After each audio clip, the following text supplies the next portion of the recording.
so much for speaking to us. If we could get to the situation in Idlib, that's extremely worrisome. The UN itself is saying it's possibly the worst catastrophe this century. What is the situation in Idlib? So Idlib is very concerning to us because it's a large area. It's part of the northwest region of Syria, and between Idlib, North Hama, and rural Aleppo, there is about 2.9 million people. So it's a highly dense area. And our concern is that in the event of any conflict, it might trigger mass displacement. And if you have mass displacement at this large scale, then you will run into a humanitarian catastrophe.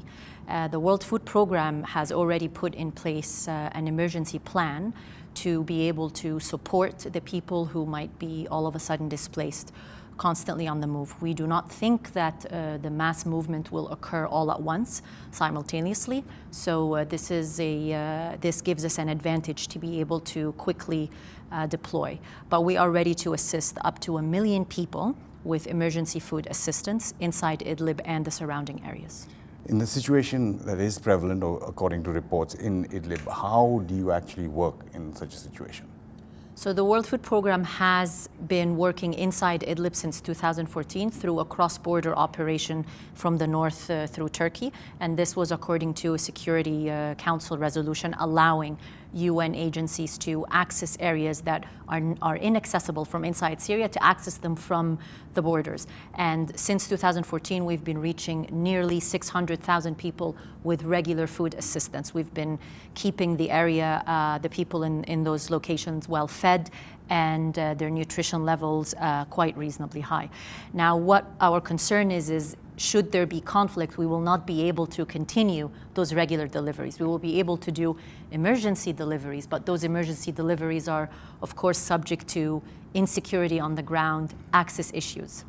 This access issues, if it comes to a situation where the border is closed, and that's where your operations are coming through. Are you prepared for that?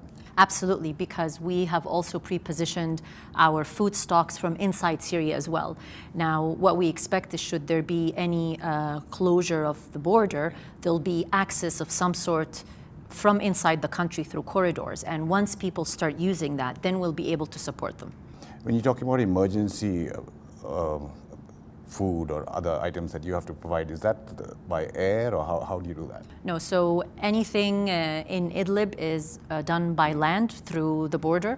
We have Turkish trucks that are loaded with food that we procure globally, and those Turkish trucks go to a border point where the cargo food supplies and other humanitarian supplies as well is shifted onto Syrian trucks.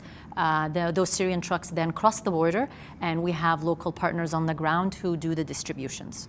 When you're talking about borders being closed and how you deal with situations like that, you have dealt with a situation similar to that in the south. Yes, of course. The previous stage of the conflict before the current one, Idlib, the previous one was in the south of the country bordering with Jordan, and it involved 3 key governorates of Quneitra, Suwayda, and Dar'a, and we had been supporting the area from our cross-border in Jordan, delivering on a monthly basis food assistance and even livelihoods activities to 271,000 people. However, when the lines of control shifted, the border was closed and our work was suspended. But this did not actually stop WFP from delivering, because we had already pre-positioned food from inside Syria. And once we got the opportunity to move in, that window of opportunity was very key. And of course, we negotiated as the UN to get access. There was no gap in food assistance, which actually helped to stave off hunger in such a large country and region. You're talking about food assistance and livelihoods. Now, that's something that could draw people back. Is that working? Well, we are hoping that in the next phase, once the more areas have less conflict in them and the markets are back to business, people might consider returning. But you would not return if your area is completely destroyed and you have no means of livelihoods. And this is why WFP is thinking ahead. We have a bird's eye view on how the country might progress from a humanitarian perspective. And we believe that livelihoods is the future. And so our colleagues in program and different units and logistics, we've come together and we have a plan to scale up our livelihoods. So far, until now, we have livelihoods programs for 200,000 people. We started the livelihoods program at the end of 2016, so we've managed to scale up within the time frame of just over a year, and we plan to scale up even further. That scaling up, is that an indication that maybe once, as you're saying, conflict has to, of course, end in the areas where it's taking place? Is that an indication that possibly the situation will reach a stage where you can move to stage 2, as you're saying?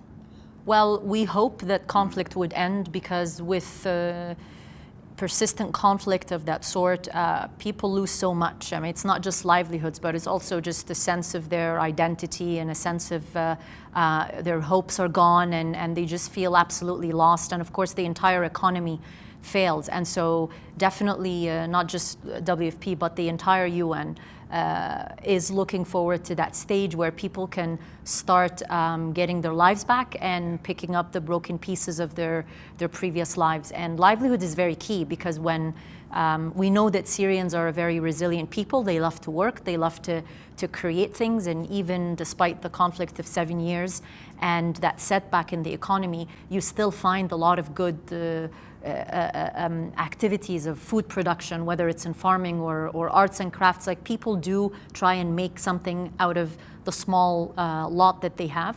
And so we believe that livelihoods would be extremely popular, in the sense that more and more people would want it. We've been to areas like, say, Palmyra, where conflict has ended, but the infrastructure is still not in place. The towns are almost ghost towns. People obviously haven't returned, because there are stages, as you're pointing out, for them to return, even if there's no conflict there. Has that changed overall in Syria at all? Well, it's certainly the general gist of what is happening, not just in Palmyra, but also in eastern Ghouta, which was badly hit, in Raqqa and Deir Ezzor in the northeast. It's quite unfortunate, because the scale of destruction is so huge, and everyone is wondering how long will it take to remove the debris. What we've seen is that the few families who've returned, they always find a way to clear the debris around their homes. If they've gone back and they could see that the structure of the building is still standing, we've seen those small signs of life coming back and of hope in the form of small shops opening, or someone fixing 2 rooms in an apartment. So it's certainly a long way. And what WFP is concerned with is the food security. So while people are trying to rebuild their lives, how can we help them from a food security perspective? It's by providing means to produce their own food, and by providing aid as well. You talked about Raqqa and Deir Ezzor. Because of the situation in terms of what's happening on the ground vis-a-vis, say, Idlib, is it easier for the UN in situations like in Raqqa and Deir Ezzor rather than in Idlib? You can't really compare them, because in the northeast it was a different kind of conflict. There was a lot of aerial bombardment that destroyed almost in Deir Ezzor, for example, almost 80% of the city. The city was destroyed, and the city had the majority of the population. In Raqqa, you had pretty much 90% or 95% destroyed. So I mean, that's of a different sort. We haven't seen the scale of infrastructural destruction elsewhere. I think the Raqqa and Deir Ezzor were extremely difficult. One challenge that we had to deliver food was the issue of demining. We had to wait for some time until the area was secure, because as humanitarians, we have to make sure that we don't also become the story. I mean, we're there to deliver food and leave without any sort of unfortunate event happening. So in the present circumstance, is Idlib the most worrying? So far, definitely Idlib is of grave concern to the entire humanitarian community, not just for the UN, but also for our sister agencies and other humanitarian actors, because of the density of the population, and also the fear that there might not be a solution in a peaceful way. Thank you so much for giving us your time. You're welcome. Thanks. Thank you.